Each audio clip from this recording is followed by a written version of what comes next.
by Armando Carranza. What's up, everybody? You are tuning into the voice of San Joaquin and Stockton with your girl, RawNé, with Rise and Shine 209. We have our guest, Marcelis Flores, who is a comedian in the house. So, what's up, welcome. People? What's up, everybody? It's glad to be here. Did you just turn my mic on? I did. Okay, nice. I can't even hear myself, so I should probably Can you hear just... yourself now? No. Yes, yes, I can. A little bit. Okay, what's up, everybody? It's good to be back. I haven't been on the Rise and Shine for a long time, so I guess I'll just take the ropes now, I guess. You know what I'm saying? Since I'm here, you know? What's up, everybody? So for anybody who doesn't know, Marcelis Flores is a former Rise and Shine 209 co-host. So he used to be boss. Here and was More my like partner boss. For a while. Calling shots. Boss baby. I was, like, you know what? Let's do this, not this. So, but we have an interview today with him. So he is the guest today. And we are bringing him in because he's been doing a few things and he has been growing his comedian career. So we're going to get into that and share that just a little bit. But if you guys can see what he's got going on over here, he's showing you his shirts. If you guys are looking for shirts, he's got those. And they're, I guess, a new batch coming up soon, right? Thank you. Yeah. You're always so flattering while doing interviews. You're making me blush a little bit over here, okay? You're quite flattering yourself. Me? Mm-hmm, on daily conversations. Oh, really? Yeah. Well, I appreciate it. Yeah. Well, yeah, like I said, you got my blushing system going now. Hope I'm not too red to be taken seriously on this interview You're right now. A little but red. A little red? Just a little bit. Just a little bit? Yeah. Cool. That's okay. It's the Indian that comes out, you know. I look like a caramel frappe with a cherry on top. Oh. You feel me?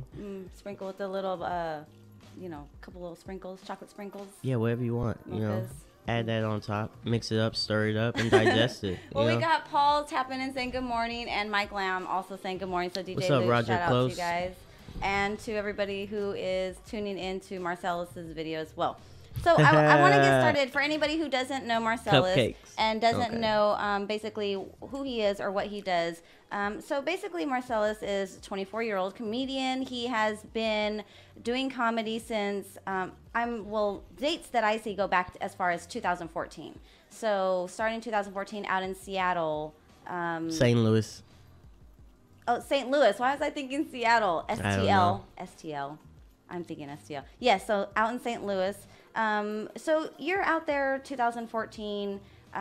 What was kind of going on in your life about that time to where you started appearing on shows, on stages, and getting booked on shows and stuff out there?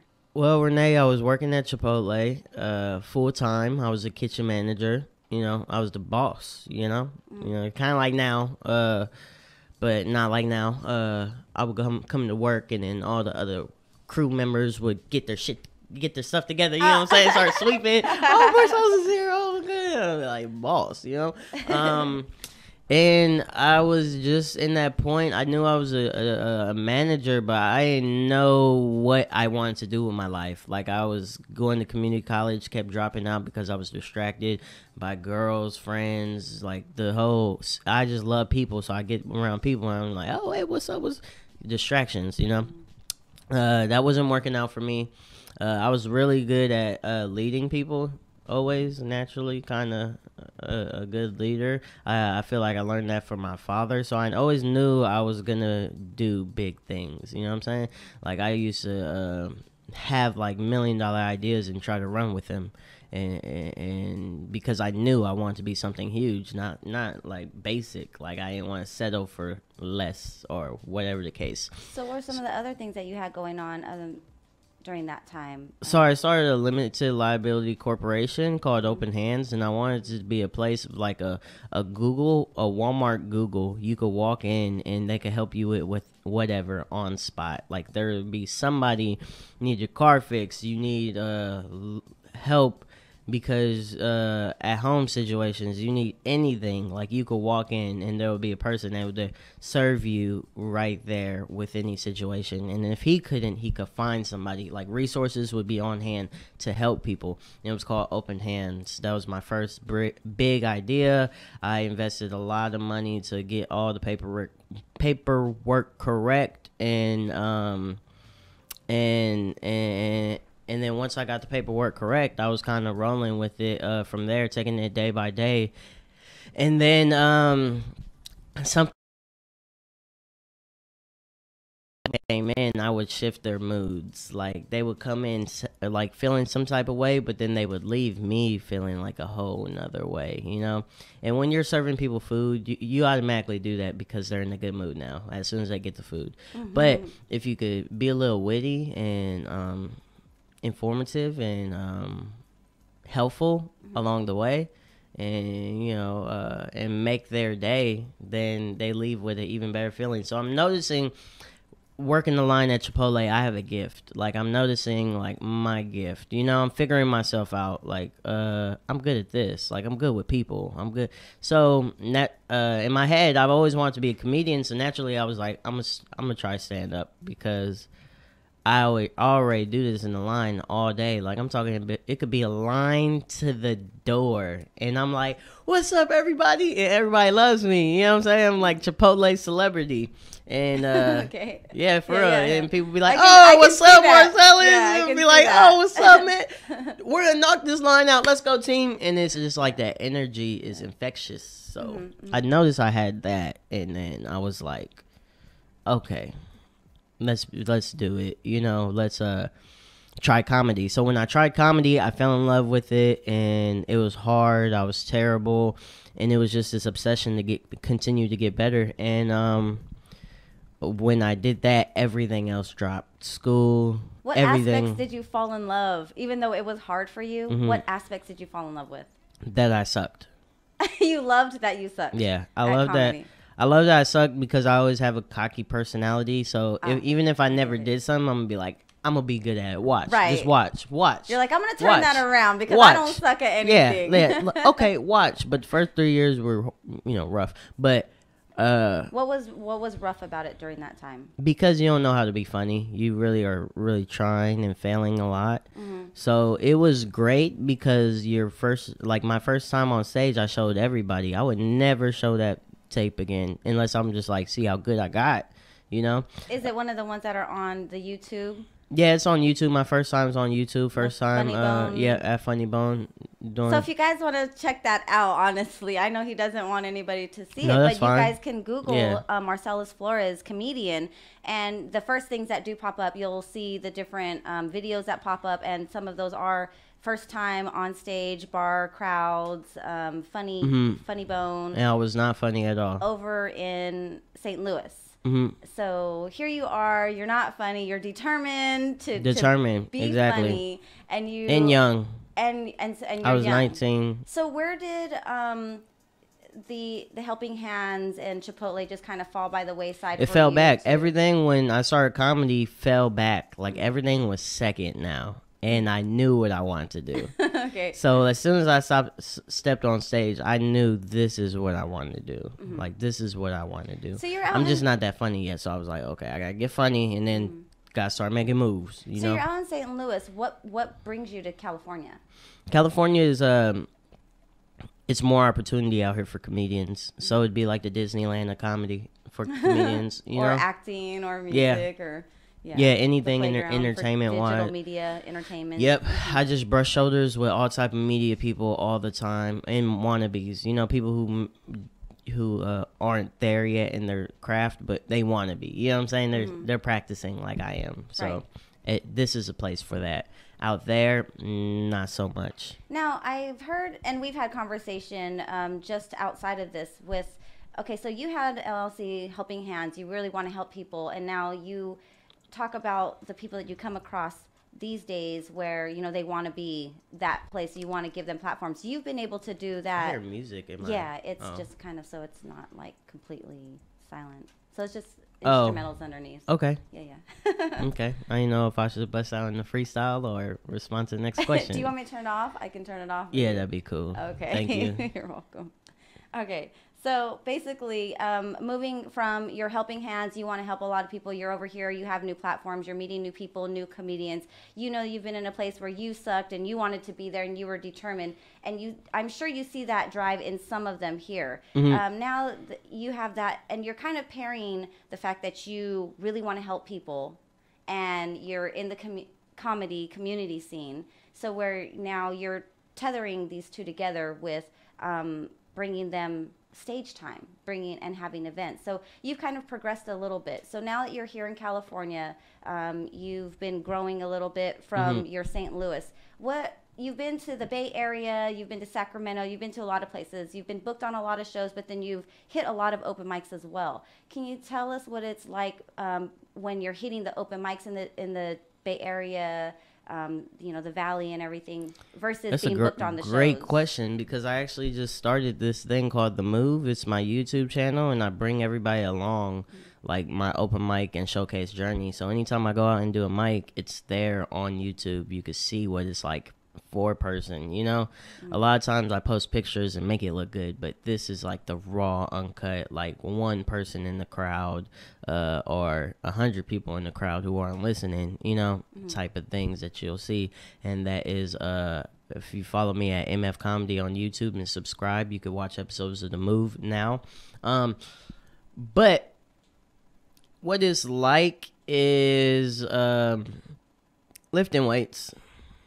Okay. Or running. It's like a workout. Okay. You're constantly getting better, comedians call open mics the gym. Okay. And that's exactly what I would say it was like. It's fun to me because I truly love stand-up. I would do it in front of two people as I would in 200 people, a little differently because it's different energies that you're working with. But I love every part of it. So every time you step in front of a crowd, it's an obstacle. What are some of your favorite open mics in the area? Anywhere that you've done? I was about to get to this point. Like I was saying, it's an obstacle. I'm just going to mention this part because I feel like this is important. This is good stuff right here. Okay. It's an obstacle for a stand-up comedian. When you step into your arena, whether it's an open mic with 3 people or a showcase with 200, like I said, you got to read it. You got to read your obstacle, and you got to kind of go with the flow and throw words out to see if they're feeling that. And then once you catch them, bow, you start setting up like jokes and punches. You know what I'm saying? You start setting up your jokes from there. Like this category, for instance, if I'm going to a church and I read the crowd and they're kind of stale, not laughing, okay, I want to bring some high quality, clean stuff to the table. So as soon as I say something that we could all see in this room and agree upon, and then get a little chuckle out them, as soon as that chuckle relax, I'm starting with the fire clean, pow, back to back, so they can't even catch their breath. You know what I'm saying? And that's the skills that I didn't have 4 years ago, The same as if you went into a bar crowd and there was like 3 people. Okay, how am I in your mind, you're already working on how I'm going to get their attention. Because once you get the attention, your jokes are back to back. You may lose them a little bit. Like, say you have a heckler, you may lose them in between the joke. But then you could dive off that joke where you were at, handle that, get them back on board. Boom. As soon as you get them back on board, that last on board laugh, once that cools down, pick up right back where you left off. And that's how you're a fire comedian. I'm glad you're talking about the crowds, because one of the questions I do have for you is, what do you like about the crowds? What do I like about the crowds? That's a great question. I like feedback. I like laughter, I like how you can only do one show with the crowd. Like, you can never have the same show twice. It'll never ever will you have a same show twice. You can tell same jokes, but you can't have that same feeling, that same vibe. Yeah, we all shared it together, and then it's over. So when you're there, and the crowds are different everywhere, but what's the one thing that you really just go after, like other than like getting their attention? But what is the one thing other than feedback, or a few things that really keeps you engaged with them? I always feel like I'm real personable. So if I have a lot of background information of who these people are, we're gonna go down that road. Like, so what's up, people? Yeah, I drove far, you know? Like, oh, Right, cool, right. nice. And then, you know what I'm saying, joke about that a little bit. Like, I'll get real personable, but sometimes it's just open mics. And maybe reaction towards my jokes can make me lead on to, like, you're that type of person. Like, oh, and then we get to talking about that. But it's always Right, right. friendly. Yeah, It's never yeah, for sure. attack. I'm never attacking you with my comedy. I'm always like, everybody's laughing together. Do you see people doing that? Do you see comedians Who doing aren't that funny, or if you just straight disrespect a comic like you suck or something, you know what I'm saying, where you're disrespecting him and he feels like he needs to disrespect you. Sure, I see that, but that's just not my lane, you know. Is there an etiquette? Is there an etiquette to all of No. it? No. I would say there's no rules when it comes to stand-up comedy. Your only job is to make them laugh and entertain them. No rules. It's beautiful. So now you're doing your comedy career. You're kind of full-fledged into this, where you're saying whatever comes by the wayside are just like side jobs here and there, because comedy is like your main goal. Yeah, unfortunately. Yeah. You say unfortunately. Yeah, because why unfortunate? you don't know what I love comedy so much, and this is what I'm doing. I'm devoting everything to it. But I don't know where I'm gonna be in 10 years. What if I'm just really funny and you know what I'm saying, not getting paid too much? So it's just I'll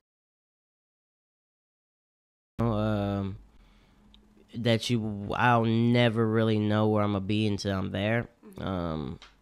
I have high goals, and I try to set the bar high to knock things out. And I'm not the type of comedian to depend on a lot of people. You do need to depend on people for your career. I understand that, but I try to get as much going as possible without those individuals like managers or distribution company. Like, I try to do the most I can without them, so I'm not dependent on them to make money, you know. But yeah, I'm still waiting for my time. You know what I'm saying.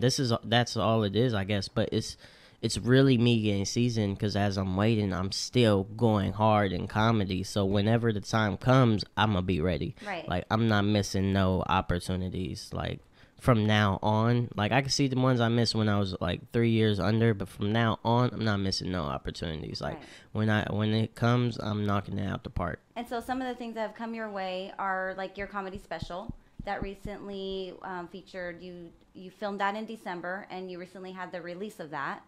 Can you talk about that a little bit as one of your opportunities, and what direction that's going to help you, that you feel it's going to help you get? Yeah, so my boy Drex Lee owns a business. It's called Superfish, and he hit me up in November, and he was like, "Let's do it big." And I was like, "Who is this?" Because I didn't save the number. And it was like, "It's Drex," and I was like, "Oh, what's up?" And he was like, "Let's do it big," and I was like, "What do you mean?" And he was like, "Comedy show at my place." So I was like, "Let's meet." You know, I was like, "I'm not texting you over. Let's meet." So we meet up, and he's like, let's do a comedy show at Superfish. And I'm like, okay, but his shows, he's just letting me use a venue. There's no budget. So I'm like, I usually use a budget so I could get somebody good in here to headline, and, you know, a nice feature and set it up nice, you know? And he was like, you headline. And I was like, I can't headline yet. I was like, I cannot headline. No, I can't. I can't. And he was like, you got this. And I was like, I got this. I was like, I got this. Okay, I got this. Yeah. So then I was like, that was like September, I want to say, October, something like that. And I put it together December 7th, and I was just like, me headlining. I had one host, and then Nick Larson. Yeah, and so then shout out to Nick Larson. Shout out to Nick Larson for hosting it. And then I had me headline. I put myself in a situation where I had no idea if I was going to be able to do it. and I did it. Not only did I do it, I knocked it out the park. So we filmed that comedy special. It's 48 minutes long. There's a minute and a half intro and a minute and a half outro, and it's clean. It's a 45-minute comedy set. So for 4 years in my career, being 24 years old, I know for a fact comics don't have this quality work this soon, and a lot of comics 4 years in can't even do 45 minutes, you know? So it's a stepping stone, you know? It's like showing your progress. Yeah, showing really showing my progress. And I couldn't have had that if he didn't push me to do that, and if he didn't record it for me. So huge shout outs to Drexley for kind of sending me in the right direction, because now I'm ready to headline some more shows. You know, I'm ready to step into. And you did just recently headline one out in Sacramento, and that was with Buddy Ramming, who also is a comedian, actor, and does a lot in the scene as well, out of Sacramento. So you got to headline that show recently. So now you're looking to start headlining a lot more shows. You're looking to branch out and spread out to different cities and the surrounding region in the surrounding states. So some of the things that you also do are host. So now you have a comedy special. You're really pushing on that. But you, in that arena, you're utilizing that talent that you have to go and to work with other events, if you will. So now you're hosting. So you've hosted for the Libertarian Party. You have something upcoming with them as well. You want to talk about that? Yes. So April 7th. I'm trying to think of a way where I could flip this into promoting myself, because the only reason I really host and throw events is to fund my comedy journey. If I was like touring, I would not throw events. And you've worked with him. So stressful. Not him, but with the Libertarian Party several times. Yes. So what we did was I would do a quarterly event for the Libertarians every 3 months. I would do an event for them to fundraise their whatever they do. Whatever they do. Their political party. You know? Whatever Libertarians do. And yeah, it was fun, man. We had great times. We partied. Awesome. I don't remember any politics, but we had great times, man. Well, they did bring a lot of candidates that were running. I met a lot of great people through them, and yeah, April 7th will be.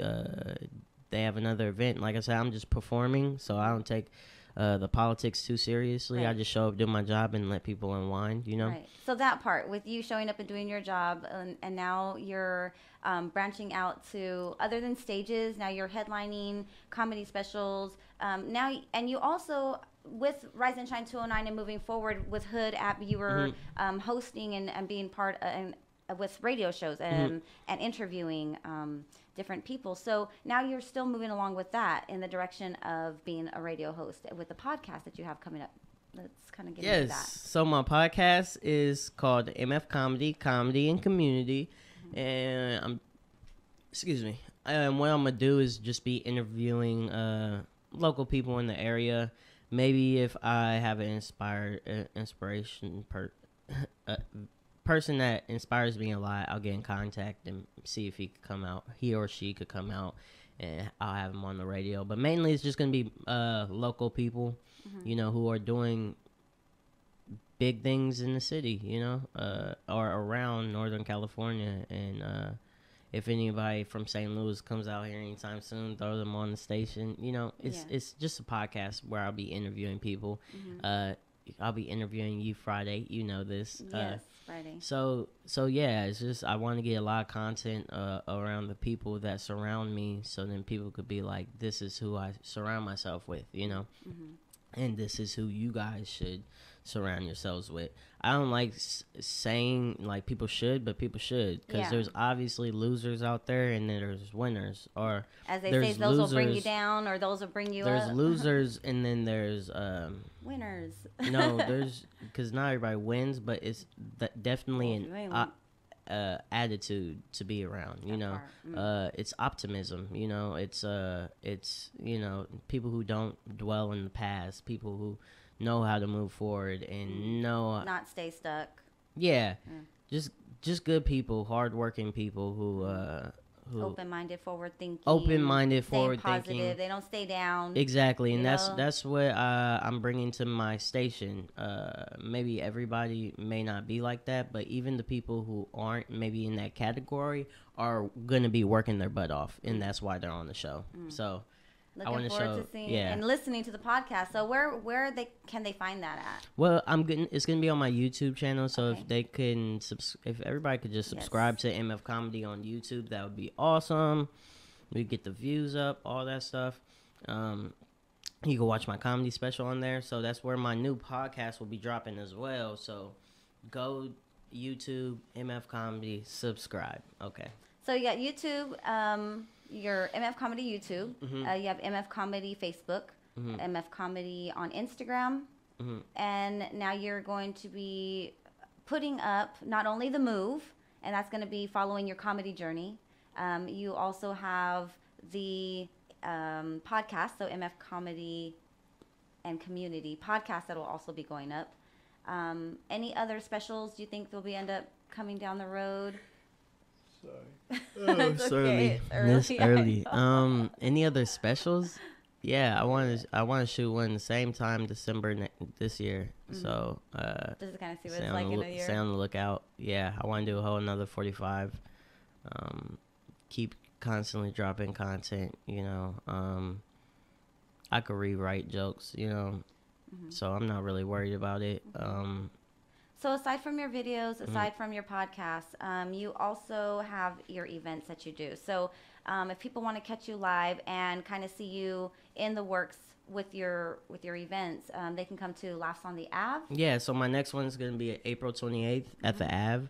It's Laughs on the Ave. It's coming back, and it's $20, which is perfectly a great price because you could come and see two shows. You have the 6 p.m. show, and then you have the 8 p.m. show, 9 p.m., 6 p.m., 9 p.m., and two shows in one night, and the people I'm bringing out are Googleable. I got Anthony K. from Modesto and Lance Woods from SAC.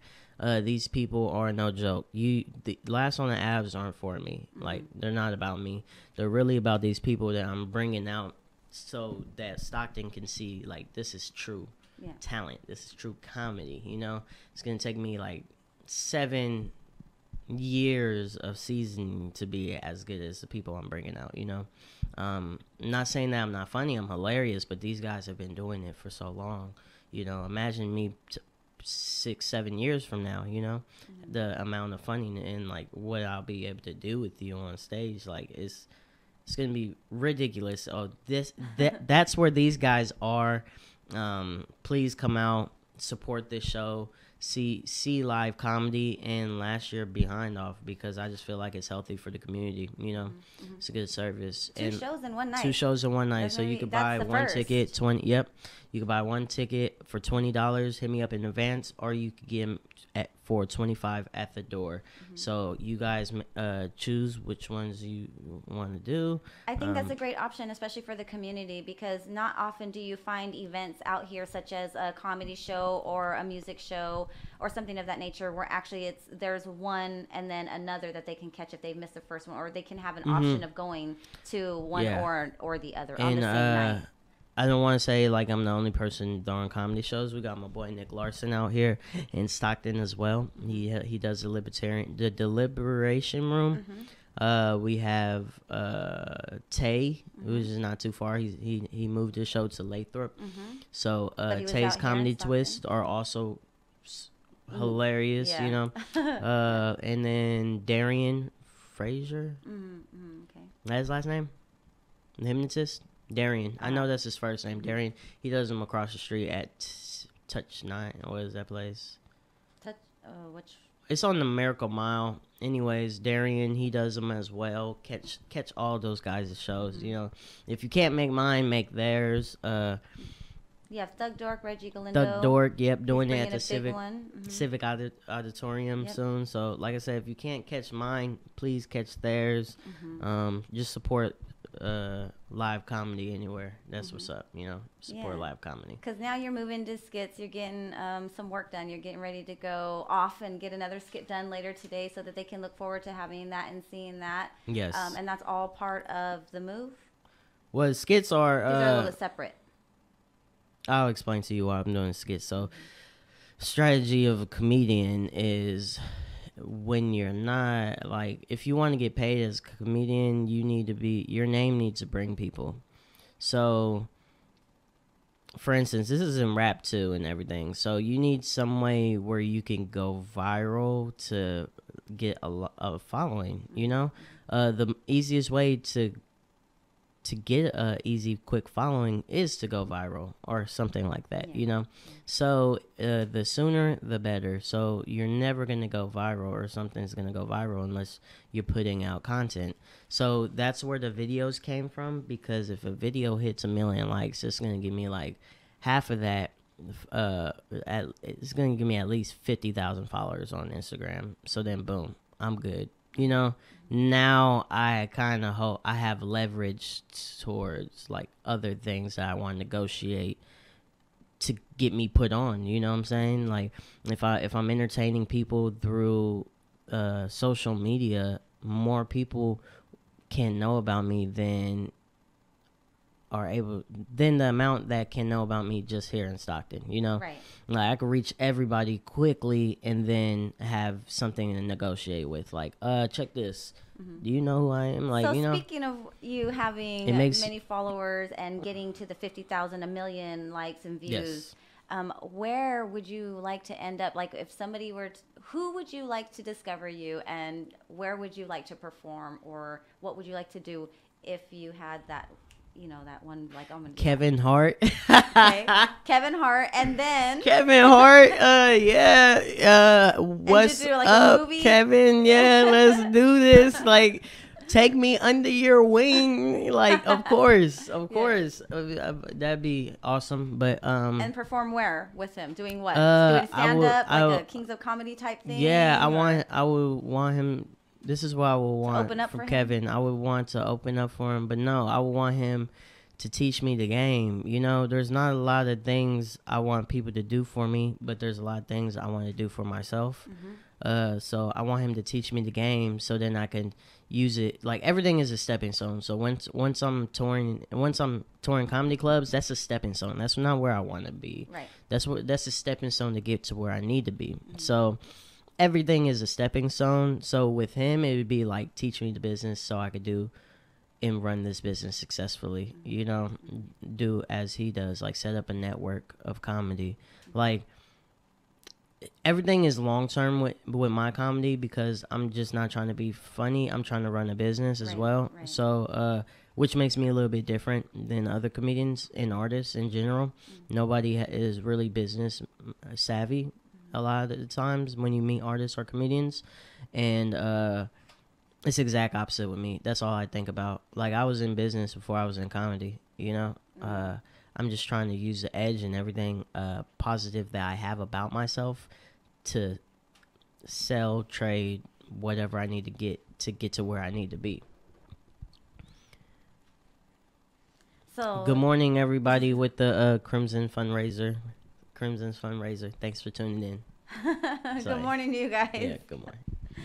So you guys can follow him again to subscribe to his YouTube channel, which is MF Comedy. You can follow him on Instagram, MF Comedy, Facebook, MF Comedy. To all those artists and comedians out there that are pushing and grinding and getting a chance to meet you and cross paths with you. Oh, yeah. Okay. So I just want to say, for what kind of feedback have you received from your peers? A lot of people tell me I'm doing good. I give myself the worst feedback, so it really never matters. I'm always the hardest on myself. So a lot of people say, "Oh, you're good, and it's like friendly goods. You could tell. Which, yeah, even if I didn't do too good, oh, bro, I could tell you're good. You know what I'm saying? Stuff like that. So I really don't even like. I don't even take criticism or that because it's like I can't take it if you're not a comment because you really don't know what you're talking about. Right. Oh, you so can't somebody's giving you judge something feedback. off of one set where I'm obviously just working on this, and you know what I'm saying, and you're just like you're just seeing me and working and think that's my set or something, and it's, you know, but Some days you have like bombing days. And, yeah, you know. yeah. So that's why it makes it hard for regular people to say things. But yeah, so I've had people be like, "Yeah, you're awful." You But know? your peers. Yeah, you're terrible, which is great. You know, Yeah. it's always great because it's like you Kind of sets you back to that, like in the no very beginning. idea. You're like, wait a minute. Yeah, so it's one of those things, you know, where it just it's. I mean, I've been terrible for 3 years when I started, so where I'm at now is like I know I'm better, and I'm only getting better. So whether somebody says I'm good or I'm great, I already know where I'm going, so it doesn't matter as long as I continue to go and continue to work and work towards what I'm trying to get to. All that stuff doesn't matter, you know, because I know I'm gonna get there. You know, somebody being like you're terrible isn't gonna change my work ethic. Like somebody being like you're amazing isn't going to change my work ethic or how I'm working on what I'm working on doing. You know, it's just unfortunate. And that's the thing about stand-up, because you do have to hit open mics and you do have to put yourself in uncomfortable situations to see if you could climb out of them, you know? You got to see if you could get out of that. Like, so you may have to, if you're good with, like, holding yourself in presentation, test yourself. Let the vibe die, you know? Let it die completely and see if you could crawl out of that. Put yourself in where, you know, it's mainly about that, like, when it comes to open mics. Put yourself in a dying situation and see if you can crawl out, like, because that's what Very interesting. is going to happen constantly, and you're going to have to make it work, you know, and at an actual showcase. I think that kind of answers the question that I had, which was, how do you recommend being the best when everybody's so different? And I think that kind of summarizes everything as to, for anybody out there, to put yourself in that situation and work your hardest to get out of it and see what it is you have deep inside of you to bring yourself out of that situation. So what do you think your life would be without comedy? Like, if you didn't have comedy. That's me. Oh, okay. If I didn't have comedy, what would your life be like without it? I would be the GM of a Chipotle right now. I'm not sure. I don't know. I have no idea what I would be doing without comedy. I'd be doing business stuff, you know, without comedy. So I'd probably be like an entrepreneur of some sort. I did sales a lot. Did a lot of sales. So I would always like cold calls. I'm good with people. Like, I would help for sure. Like, I already had open hands starting, helping hands, open hands, whatever it's called. I already had that going. I have no idea where I would be without stand-up comedy. That's all I think about, honestly. It's weird too, because like I said, in 10 years, I'm not trying to be 20 or 34, just funny for no reason. Right, you know? Just out there, like, hey, I'm funny, I'm a comedian. Hey, I'm a comedian, but I can't pay my rent off of it. Like, nah, like, I'm not, I love comedy, but I'm not doing a community service. I'm making investments, you know what I'm saying? Like, this open mic, all this free stuff I do, these are investments. For your career. This isn't me. Like, I love it, but realistic, this is an investment. Like, I'm not gonna continue to for 10 years if I'm not there. Then maybe the Mexican market is slim, or I don't know, maybe nobody wants caramel drop, they just want chocolate drop, you know. I don't know, or a white chocolate drop, but in 10 years, definitely, if there's no friction, if I can't even make my own money, you know what I'm saying, without a distributor, without a manager, then it's, you know, it's... Where do you see the comedy scene going for a lot of comedians these days? Like, what do you think that they need to do to have an edge for themselves, like, as far as the industry goes? Be more business savvy. A lot of people are into their craft, but that's it, you know. you're this talented dummy. You're a talented dummy, and that's what they make themselves. So I think artists altogether have to stop being so naive about the business and just equip yourself with that education. Once you do that, you don't need to depend on people, and when you do, you can come offering something. You know, you could come correct, so then that you could get what you want. Right. So I would say that'd be the most important part about it, because you don't have, like, everybody's gonna get funny. Everybody's gonna become good at whatever they put their mind to, right? So when you get there, you need to be ready. Like, you know, if not, you're gonna get taken advantage of. You know, and yeah, that's how I feel. Everybody should be equipped with some business knowledge so that they can't be taken advantage of, and or when that time comes, they're ready. You know. Yeah. So I appreciate you coming in and having an interview, and I definitely want to make sure that you have touched on everything. So if there's anything else that you want to let them know of, as far as, you know, well, we've already touched on where they can subscribe, where they can go. I kind of think that you've hit with a lot of the newbies who are listening and follow you and actually really look up to you, as to, you know, giving them a few nuggets of wisdom and knowledge, so that they can shout out to Tay real quick. Comedy Twist this Saturday. Make sure you guys get your tickets.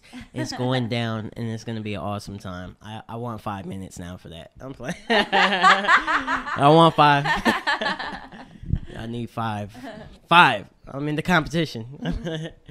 Okay. Well, I definitely appreciate you coming on. This is Marcelis Flores, the comedian. We're getting ready to wrap it up. We have another show coming on in the Voice of San Joaquin, so you guys are tuning into the Rise and Shine 209 show of the Voice of San Joaquin in Stockton. And you have been listening to Marcelis Flores, the comedian and entrepreneur.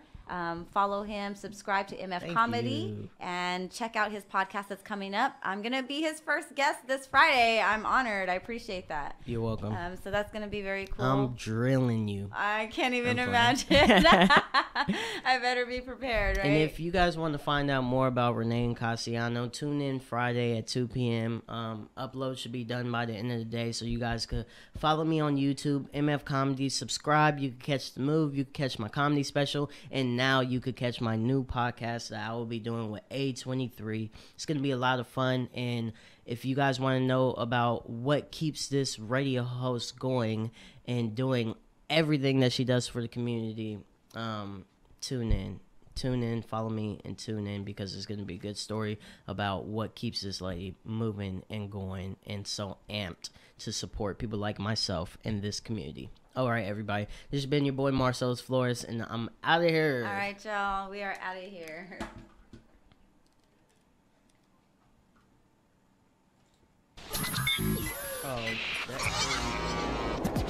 What's up, everybody? This is your girl, RawNé, and you're listening to Rise and Shine 209, the KXVS, the Voice of Stockton morning show.